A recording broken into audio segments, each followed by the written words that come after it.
From Utah Public Radio, this is UnDisciplined. I'm Matthew LaPlante.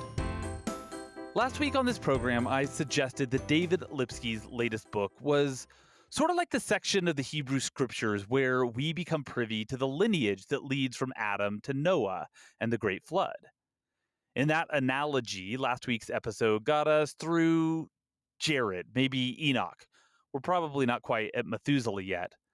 So we've done something unusual. We've broken the episode into two parts. And today we're going to get to the second half of our chat. And the premise of this conversation is this: our climates are changing as a result of greenhouse gases. And we've actually known that for a very long time. And there was actually very little debate on that point for many decades. Through the administrations of Eisenhower, Kennedy, Johnson, Nixon, Ford, Carter, Reagan, and the first part of the Bush years, the science was widely accepted. Between Republicans and Democrats, it was really only the policies on what to do about it that differed. But that has since changed. And the factors that went into that change are at the heart of Lipsky's latest book. Lipsky teaches at New York University, and he's a contributing editor at Rolling Stone magazine. His fiction and nonfiction have appeared in The New Yorker, Harper's Magazine, and The New York Times. And if you've seen the film The End of the Tour, you know David. He's the one who's played in that road trip movie by the actor Jesse Eisenberg.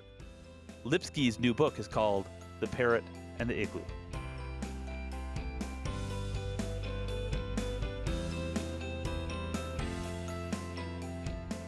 I love stories. What brought me into writing is just loving stories and accepting. There's that great Joan Didion line. It's so famous. It's one of those things that you feel a little embarrassed quoting because it's almost on T-shirts. It's we tell ourselves stories in order to live. You could just cut that back to we tell ourselves stories. Like that's the way that we absorb data.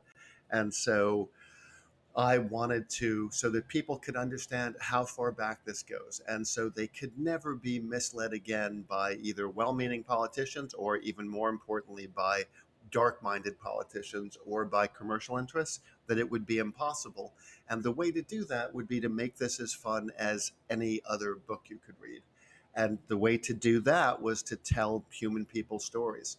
But here's what happened, and this is the last section of the book, which is the mayor from the Jaws town. How do we keep this quiet, basically? Frank Luntz is a genius. Luntz was a genius with mood and opinion and what you can say to someone who's a colleague or what you say when you're leaving the gym together. And he would run different words by focus groups, and he would see which ones made them sleep and which ones made them jump. And for his purposes and for his clients' purposes, you wanted the ones that would make people kind of sleepy. And so the Republican Party hired him to help with the environment, to help with this problem of global warming. He goes to his team of average citizens and he said, okay, so we got to stop saying global warming because that phrase has catastrophic connotations associated with it. However, if we can train ourselves to say climate change, that sounds like a much more measurable challenge, a much more easily faced challenge. It will sound like in December or January, flying from Ohio to Fort Lauderdale for the weekend. So we really have to be careful to only say climate change. And the awful thing is, he's an expert. Edison was able to pull the wire for electricity into all our homes. And people like Frank Luntz have been able to wire our opinions in ways where we think we're speaking our hearts and our opinions, and they are steepling their fingers together and tapping them and smiling in the background like satisfied Bond villains. And this is sort of the cultural milieu that Mark Cerise is swimming in when he's, a respected scientist, but not really feeling confident enough to say, like, this is crazy, we got to do something. Not an alarmist. So Dr. Cerise is one of the scientists at the National Snow and Ice Data Center. And his job is to monitor the cryosphere, which is the world's cold places. And so this data starts coming in about the ice flows, basically, around Greenland, which is we have this seasonal ice, which forms, I think there it forms in the summer, and it is forming later and it's forming thinner. And Mark Cerise, who is just a sober, non-hand-waving type scientist, says there's no reason to be worried. We've seen things like this before. We've seen them again. And then the numbers keep being bad. And then he begins saying, look, I've said this before. I'm sort of a fence sitter. We can't say this is related to global warming. We can't say that it isn't. We have to wait for more data to come in. And as the data comes in and it begins being more and more extreme, by 2007, he says this haunting thing, which is the Arctic is screaming. And then there comes this really frightening single week in 1983. Two reports come out, one from the EPA, the other from the National Academies of Science. But the second one says something that hasn't been said quite as forcefully before, which is that this problem is intractable, sure, but you can cope. And the reason it says this ties into this guy, William Nierenberg. Nuremberg was politically, he was in political sympathy, philosophical sympathy with the Reagan White House. And what the science advisor said years later is, we put our guy on it, and he kept an eye on the issue. So all the scientists for the National Academy of Sciences are saying, this is bad, this is intractable, this is going to start hitting us now if it isn't already hitting us now. And he is the person who writes the introductory chapter and he writes the conclusion. And he does something that is much more palatable to the Reagan White House. So the EPA report, and this is 83, and Tom Brokaw gets on NBC and says, our earthly paradise is heating at an alarming rate, and there isn't much we can do about it. That's what the EPA says. The National Academy of Sciences report says the exact same thing, but the person who's summarizing it for consumption by reporters says, we can cope. And he says something that's very similar to what Frank Luntz says. Climate change for a planet might not be that different from climate change like we had in the 30s, where the Jodes would move from Oklahoma to California. And not only have Americans dealt with that, they've also brought their livestock and their pets with them. And so the science advisor for the White House said, this is the report we've gotten behind. And the EPA report, which scientists knew said the exact same stuff. If anything, the NAS one was a little bit more worrisome. He said that one was unwarranted and alarmist. And so through Carter, through Reagan, through Bush Sr., who campaigns, I'm not a denier of the science, he believes in the power to do something about it, but for one reason or another, the policy is kick the can down the road. And then Jim Hansen comes along. This is the influential climate scientist. He goes to testify in Congress, and somebody in the Bush administration tries to get him to change his testimony. And this feels like a pretty big point of inflection where we go from not denial to active denial. Yeah, it's James Hansen. It was another great scene to write. James Hansen, finally, the scientists don't want to wait. Remember, they have understood this since the later 50s, and then it is such an established thing that both the Jasons, the Manhattan Project veterans, and the National Academy of Sciences, no reason to doubt. And so finally, James Hansen asks to testify, and he testifies June 23rd, 1988. He testifies in Congress. The signature of the greenhouse effect has been discovered, and it is changing the climate now. And then when he comes back, he becomes overnight the most famous American climate scientist, and since has probably become the world's most famous climate scientist. But he comes back to testify a year later, and you know that you clear testimony in advance. Whenever you're a government employee, he's not a fringe figure. He works for NASA. He heads a study group at the Goddard Center that is a few blocks from Columbia. Amusingly enough, it is, I think, 5 stories up from the diner where Seinfeld is located. So in the 90s, two giant world changing things: changing comedy on the first floor with coffee and omelets, and then 5 stories up, Dr. Hansen, 5 stories up, and his team are telling us, hey, the very technology that's bringing us Seinfeld is also potentially bringing us problems, and we have to solve this. So he goes, he clears his testimony. He is a NASA employee. Normally they say, okay, you can't say this is speculative, but there's a new wrinkle under the first President Bush. They have added testimony in. They're not scientists. And what they want him to say is, my results shouldn't be counted on. my saying that temperature is going to keep rising, I don't know, half a degree a decade or half a degree every quarter of a century. You shouldn't count on it. It's just speculation. And it's a huge moment. That's the government doing it. It's not Exxon. It is a huge decision. And the weird thing, the heartbreaking thing, is that President Bush, the first President Bush, he wanted to make this a signature issue. Even his Secretary of State, Jim Baker, wanted to do it. And Jim Baker's story is a beautiful one, too. Baker had been instrumental in getting President Reagan elected and keeping him elected. And while he's there and the big man is saying this is untrue, Jim Baker, sensible person from Houston, is reading the reports and he knows it's true. And so he welcomes the United Nations IPCC, which is it's the regnant scientific experts on this issue. And he says, I'm thrilled, I'm honored to be the first government official to welcome you to Washington. We're all on the same side. We have recognized this as a problem. And in my experience, that's always the first step to a solution. And I wish you Godspeed. That is the vibe in the first Bush White House. And their chief of staff is the person who is against this. It's just bad luck that a man named John Sununu was chief of staff. And not only does he change Professor Hanson's testimony, but President Hanson then finds out from Senator John Hines tried to get him fired from NASA. And had that not happened, we would have had a 30-year head start on the more difficult stuff that we have to do now.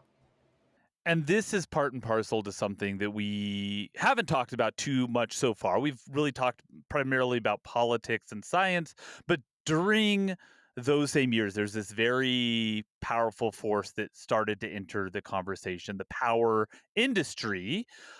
Specifically at first the National Coal Association, and then like this coalition of like 25 coal burning utilities. In 91, they produced this internal report with this novel idea.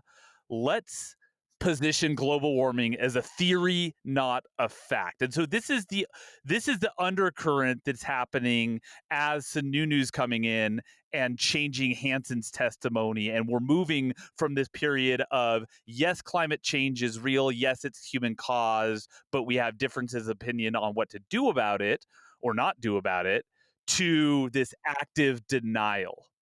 That's right. And it's a little bit like, let's say when you're joining a new school or you're going to a party, and as you come in and you have your best clothes on and you've fixed your hair and you've shot your cuffs, and then someone is saying, that person's crazy and they're a liar, as you're shaking hands with people.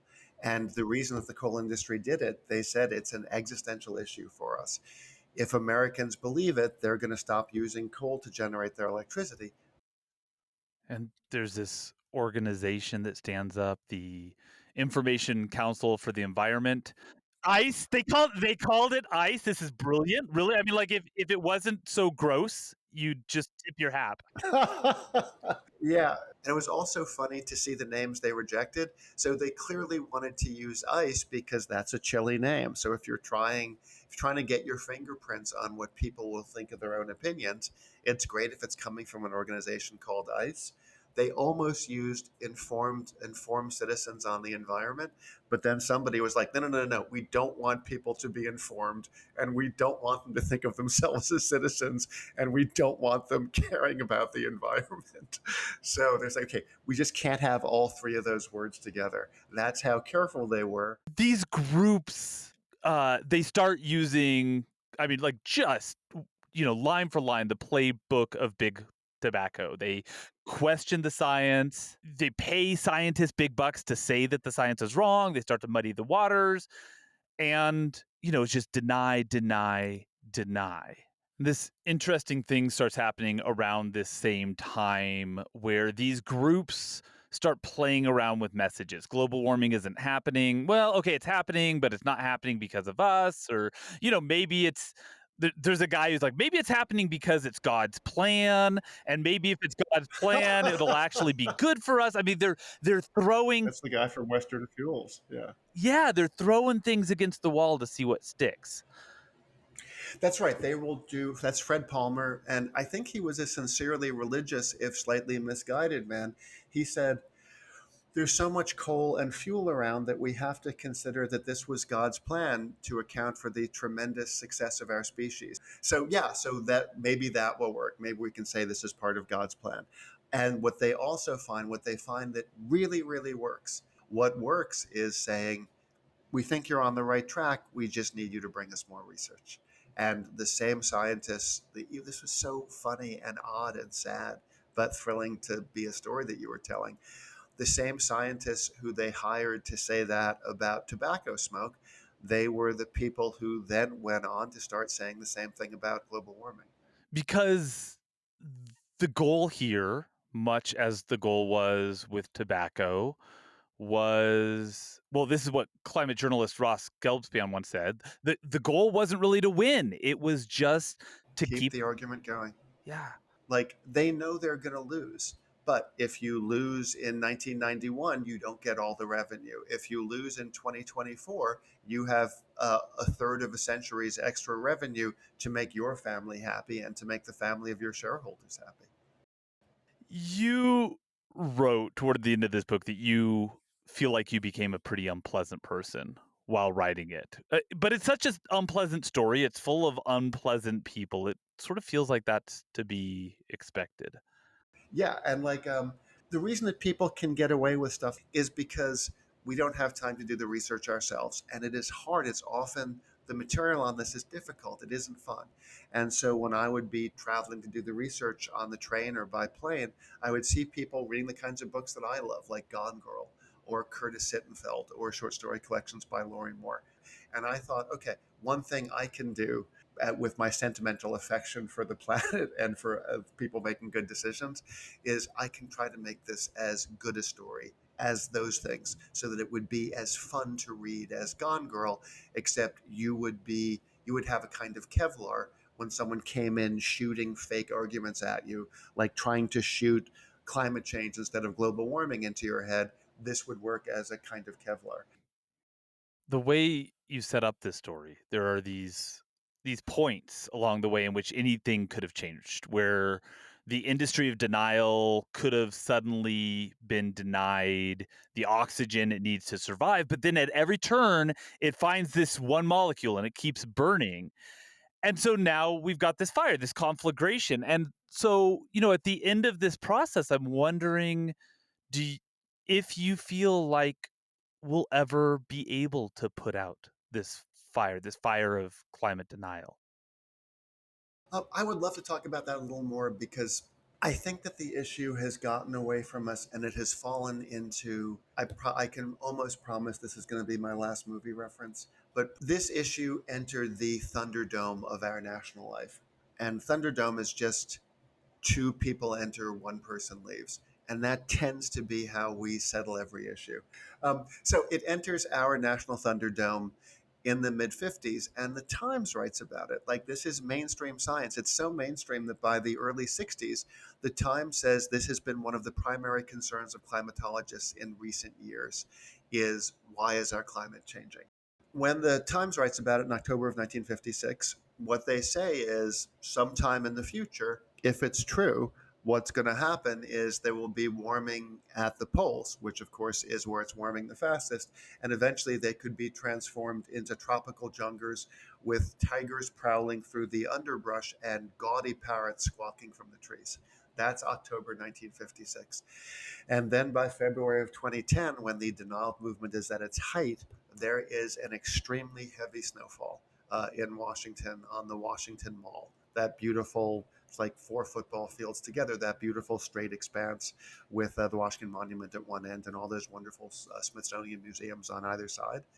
And anyway, there's a heavy snowfall, and Senator James, his real middle name is Mountain, Senator James Mountain Inhofe, he and his family, they build an igloo there, and they roll it together, and it's right on the Washington Mall, and they put two signs on it.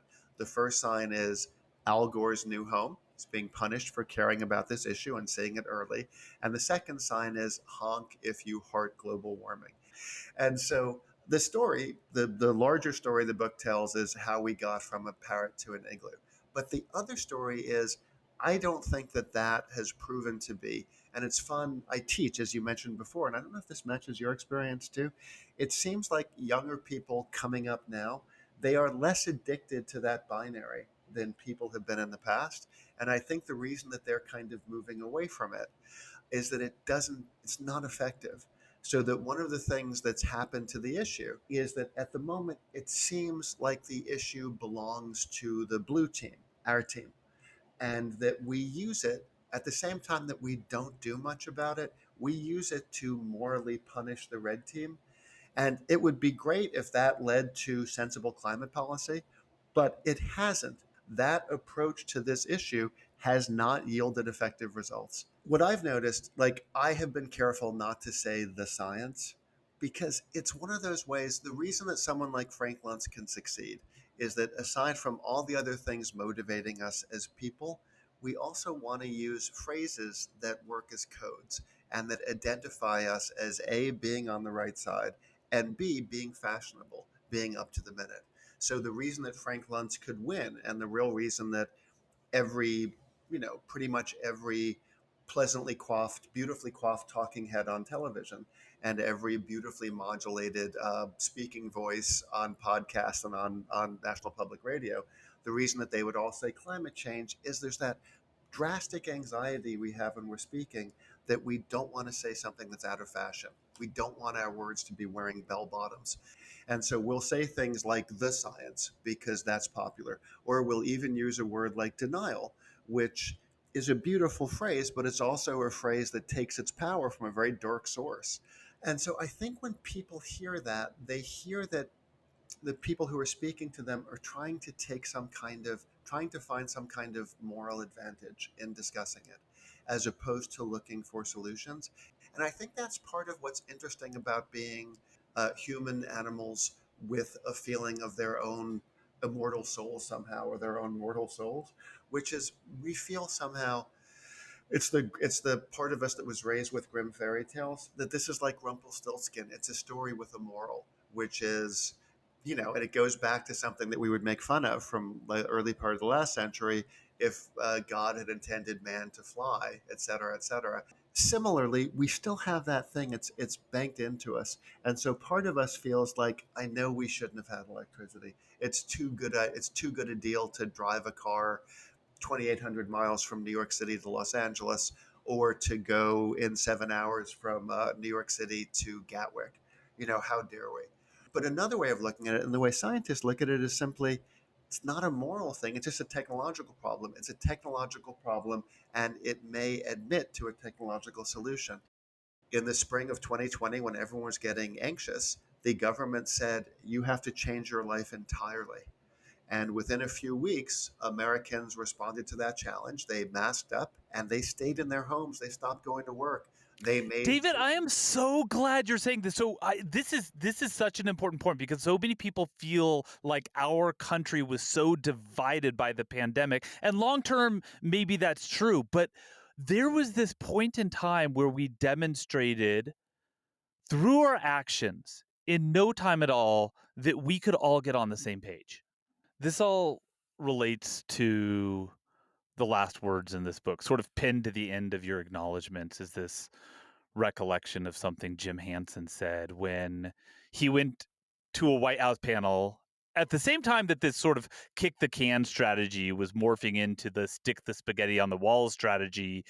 And he said the reason he was doing it was that being an eternal optimist was the only strategy that even had a chance of being effective. Don't you love that? It's like, here's Jim Hansen. You've got to think about Jim Hansen. And it was such a pleasure to end the book with that. And thank you for seeing it. But Jim Hansen had every reason not to want to testify. George Bush's dad, this is in 2001, this is the spring of 2001, and George Bush's father's White House had not just tried to censor his testimony, but had tried to write in new things that his research didn't show. And here it is 10 years later, and it's Dick Cheney. It's an energy task force being written by Dick Cheney, and they've invited one of the most famous scientists from the other side, but he still decides to go, and with an open heart. I love this. He says he accepted the invitation. He said, being an internal optimist, what else could be effective? I welcome the chance. Because, of course, pessimism is never going to be effective because it makes you not try your hardest. That's David Lipsky. He's the author of The Parrot and the Igloo. David, thank you so much. Matthew, it was a great conversation. Thank you.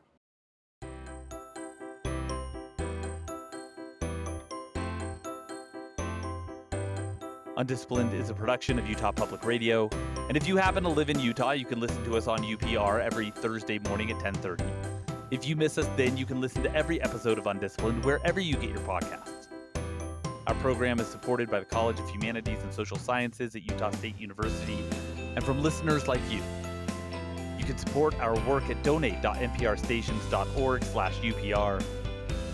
Our producer is Reagan Edelman. Our theme music is Little Idea by Benjamin Tissot. And I'm Matthew LaPlante. Thanks for listening. Now go have big ideas.